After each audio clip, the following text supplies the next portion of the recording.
is an act of happiness. So how one gets the temerity, the courage to dance when the people you lead are crying, they are in anguish, shocks all of us. More than 20 million Kenyans wake up every morning and go to work.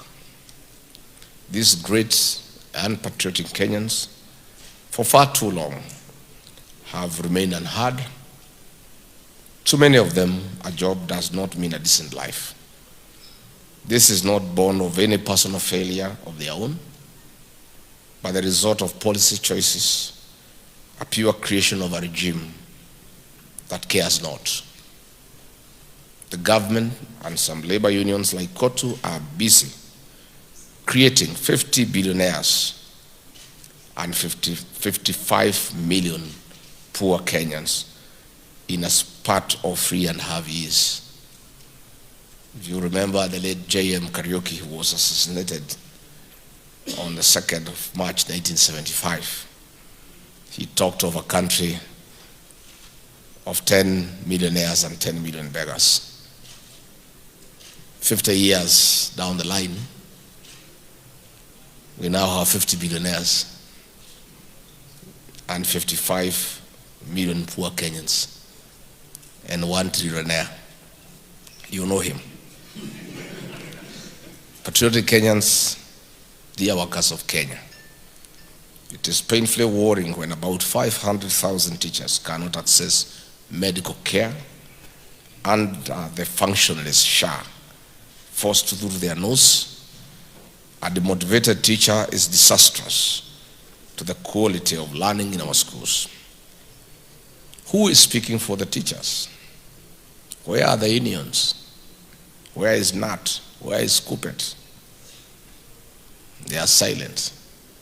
They can't speak because their mouths are full. They are observing table manners that says when your mouth is full, you don't speak. They can't speak and they don't speak because their mouths are full. They are dining with the oppressor. When our police officers are subjected to this unhealthy SHA, we feel more insecure as a country and pity our men and women in uniform.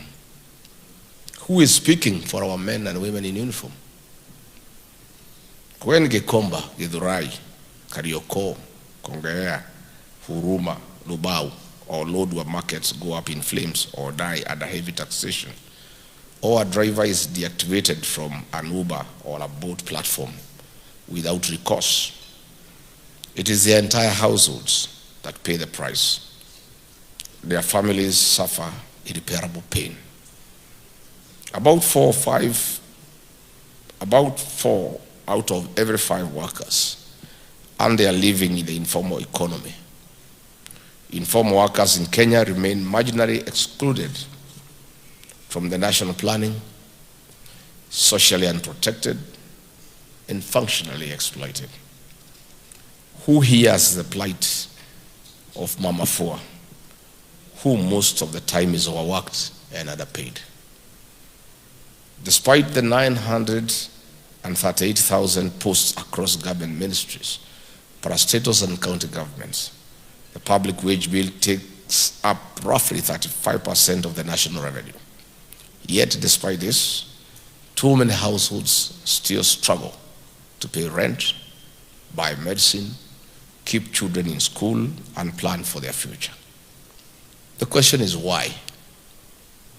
There was a time when the payslip meant something in this country.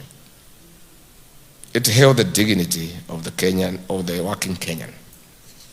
It was evidence that you had shown up, done some work, and earned your keep. Today, the payslip does not show what you earn. It shows what you cannot afford. Between pay as you earn, SHA, NSSF, the housing levy, and other statutory deductions, between 30 to 45% of a worker's gross pay is gone before it ever reaches their hands. It makes matters worse.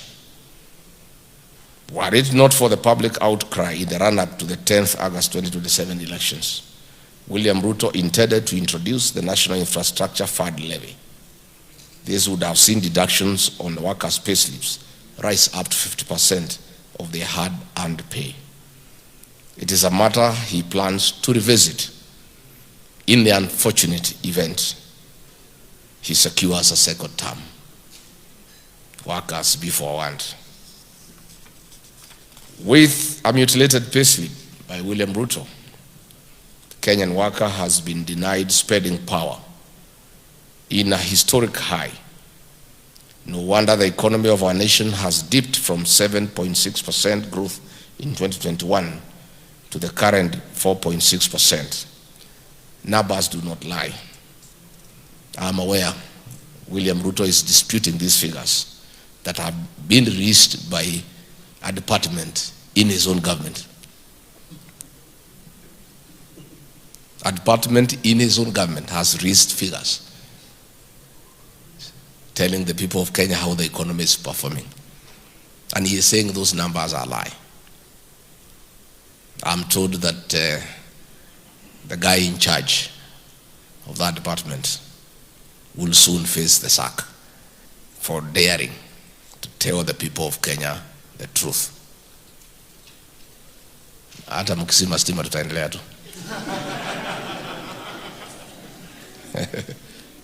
Oh, great. See the skyrocketing fuel prices, high inflation rates, high lending rates, increased crime rates, among others. And the Ruto regime remains unbothered, unbored. To them, the Kenyan is an extremely happy person. What a regime. Patriotic Kenyans, we must ask why other workers of the country are being put through this pain. Is it worth it? You only need to look at the affordable housing levy.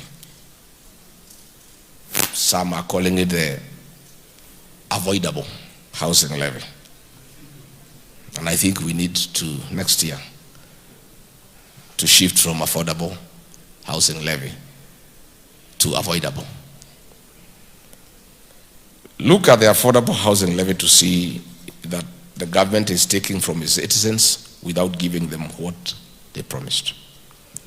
Billions of shillings have been squeezed from the payslips of Kenyans without due accountability. These are not voluntary deductions, rather deductions forced by William Ruto to the Kenyan worker through the National Assembly. Audit reports show large sums parked in private or intermediary accounts, earning interest that lines the pockets of one individual. The State Department of Housing has no capacity to absorb these funds.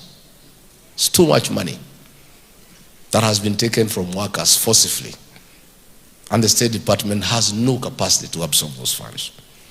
So these funds deducted from workers of Kenya are stashed in William Ruto's Syrian bank that has exponentially grown to a level extraordinary. For instance, in the financial year 2022, deposits of this bank before Ruto bought it were only 25.4 billion. After he bought it in 2023, they increased by 9% to 27.6 billion, reflecting organic growth from the legacy retail and SME base. In 2024, William Ruto's deposits gotten forcibly from the Kenyan workers continued to accelerate and rose to 44 billion shillings, a jump of about 60.8% year on year as the bank began onboarding bigger institutional and government-linked accounts. In the 2025 financial year, the deposit base surged again by 6.29 to 63.0% to a whooping 72.3 billion, nearly tripling the ED 2023 level and leaving Syrian with roughly 1.8% of all the industry deposits, a shift largely attributed to a wave of new public sector deposit through conflict of interest and state capture. Even the county government of Nairobi have been forced to take their deposits to CDN Bank. And by the way, CDN Bank is on the third tier of the banking industry. The agreed policy of government is that all government funds should be put in tier 1. That is ABSA, Equity, Cooperative Bank, Standard, Cooperative. And most of these are government banks, so you want government money to be put in government banks so that the profit can benefit the Kenyan people. William Ruto has directed that all funds are taken to his bank, CDN. It's the worst act of conflict of interest and state capture witnessed in the history of independent Kenya. And the victim, the Kenyan worker. And then the man who is supposed to fight for the workers is dancing happily before the oppressor, singing songs of praise, and the choir master or the praise and worship team of the king. Oh, you wonderful man. You've done so well for the Kenyan workers. We are so happy, we don't know what we could do without you.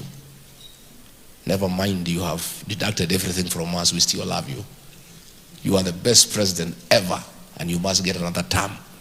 We don't want to imagine how Kenya would be without you. The Kenyan workers love you. They may be crying here and there, but the love for you is undoubted. This level of sycophancy and praise worship is what the workers of Kenya must deal with very decisively. The consequences of financial misadventure on the Kenyan worker are immediate and painfully familiar. Families miss rent payments. Children are sent home from school for unpaid fees. Families have no meals on their table, while households delay or forego medical treatment because there is no money. Patriotic Kenyans, the affordable housing levy shows how a government can take from people without giving them what was promised. Since its inception in July 2023, the scheme has drawn significant resources from the public. There are real resources painfully raised from teachers, nurses, drivers, and other workers. For contributors, however, the levy often feels like just another automatic deduction. Money taken from payslips with no clear guarantee of a home, no clear timeline, and little feasible accountability. Similarly, the Morning Star, infamously known as the Social Health Authority, SHA, was sold to Kenyans as a path to universal health care. By August 2025, hospitals across this country had submitted claims totaling 98 billion Kenyan shillings. When you add the 33 billion uncleared arrears inherited from NHIF, the total debt is astronomical. And these failures are not restricted to our healthcare, but they have been infected our education and higher education systems as well. Public universities are carrying debts estimated between 67.8 billion to 72.4 billion Kenya shillings as of mid-2025. The new and failed higher educational funding model has disrupted access for more than 100,000 university students and left institutions with cash flow gaps. Students in our universities face uncertain times. Voices from our students and lecturers show that majority of students are going without a meal. The consequence is a cyclical industry action, strikes that interrupted learning, and a future workforce whose trading and prospects are uncertain. A future workforce whose formation is being disrupted year after year by the same failures. We cannot discuss workers without addressing the informal sector. About 4 out of 5 workers earn their living in the informal economy. Informal work absorbs nearly all new jobs created annually, accounting for about 86% of new opportunities. It is the backbone of our everyday life. Take border riders, for instance. 2 million of them keep our cities moving and supporting shops, markets, and deliveries. generating roughly 660 billion Kenya shillings a year, about 4.4% of the GDP. Yet their work remains risky. It is just the first quarter of 2025. There were 431 reported deaths and 5,856 serious injuries from motorcycle crashes, roughly 5 lives lost every day, imposing about Kenya shillings 50 billion a year in medical and family costs. Likewise, Uber, Bolt, Wasili, Faraz, Taxify, little cab drivers face their own challenges. Platforms take 20 to 25% in commissions. Many net under 100 shillings an hour off peak, despite 10 to 14 hours shifts, and a single unexplained deactivation can wipe out a family's income overnight. We have a world of a system that extracts the maximum amount of labor from a person while giving them the minimum power to protect themselves. This unfair pay is a modern day slavery.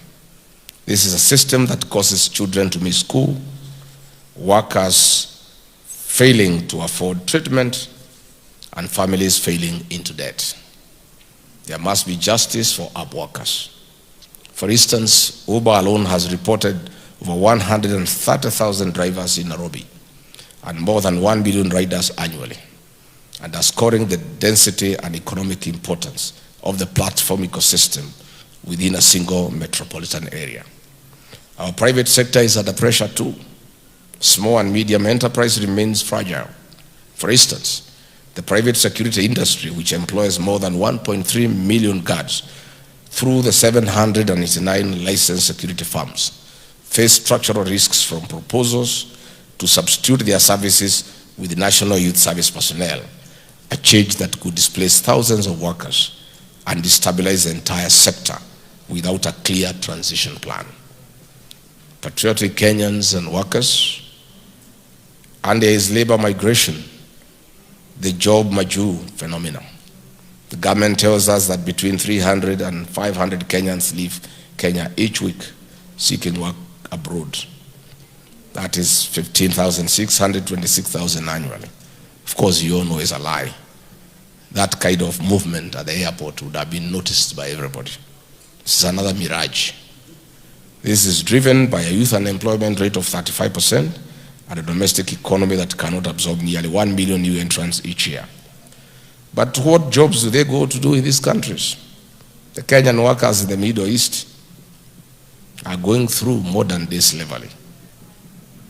They are distressed, they are abused, they are persecuted, they are dehumanized. Kenyans are being conscripted into Russian and Ukraine military without their consent. To date, we have thousands of Kenyans unaccounted for, others in dangerous war zone and indecent work as the Ruto regime demands that Kenyans clap their hands for them. Many Kenyans have lost their lives in the Russian war. Many parents are in anguish. They don't know where their children are. And we have a government that doesn't care. If any Kenyan must be taken to work anywhere in the world, let it be decent. Work with equal pay for equal work done. I want to assure the Kenyan worker and every Kenyan that we are in an unstoppable journey to bring back better our nation. We are on a course to restore the dignity of the Kenyan payslip and the Kenyan worker. Our workers must be happy again. Every Kenyan worker and every Kenyan for that matter deserves dignity and honor. Every Kenyan deserves to live a good life. And I must add that the Kenyan worker is in distress, feeling helpless, not knowing what to do, abandoned by the union leaders, oppressed by a government elected into office. And we have a lot of problems in families. Depression has set in. Suicide is on the rise. Families are breaking up because of distress of the Kenyan worker after their pay slips have been raided by William Ruto. I want to give the Kenyan worker a message of hope this morning. All is not lost. In another 15 months, you'll have an opportunity to have a referendum question in the general election. The Kenyan worker must go to the polling station with a referendum question. Do I, a Kenyan worker, want to restore the dignity of my payslip or not? The payslip holders about 3.5 million. From my own assessment, every payslip holder has a minimum influence of 2 other people. 2. So the worker plus the 2 is 10.5 million Kenyans. If these 10.5 million Kenyans turn up at 5 a.m.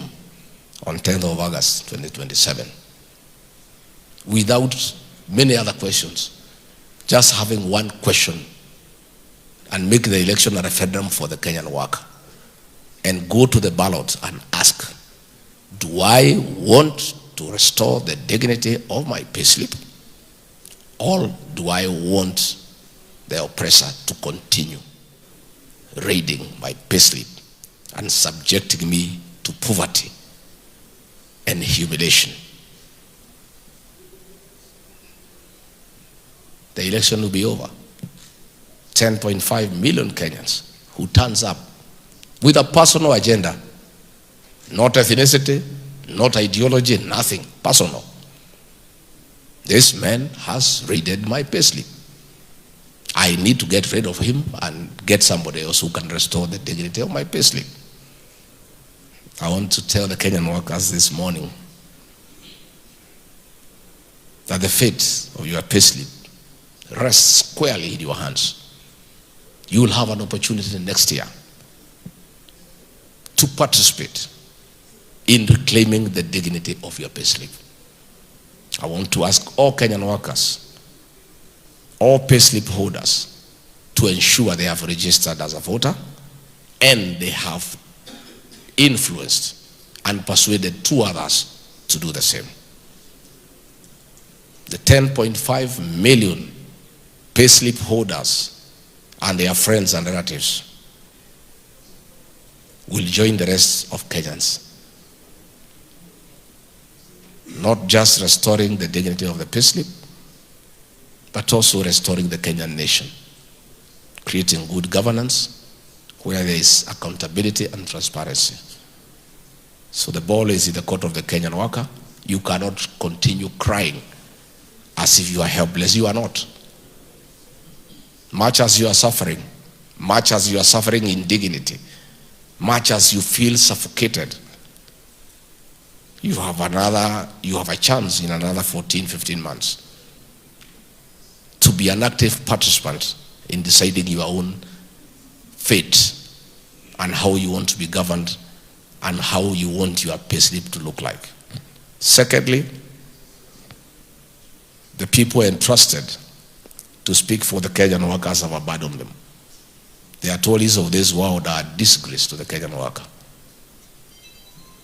I cannot understand how workers every year, every time there is an election for Kotu, they go and vote back this Muse. I can't understand. And he's just after his own stomach. I remember when we came into office with William Ruto in 2022, this Atwoli had been on record campaigning for Azimio and actually advising William Ruto to look for a tree in Sugoi where he'll hang himself because he'll lose. I couldn't believe it when I found him in State House when we went in. And he was there laughing and dancing on the corridor. He was brought by Musalia and Wetangula to see William Ruto. And I asked William Ruto, how come Atwoli is here? I thought this man was saying that you should look for a tree in your compound to hang because you cannot be president. He laughed sheepishly and told me, Rigathi, you don't seem to understand this country. Every man has a price. He's Atwoli. He's a useless fellow. He just wants money. That's why he's here. And it has happened. He has abandoned the workers.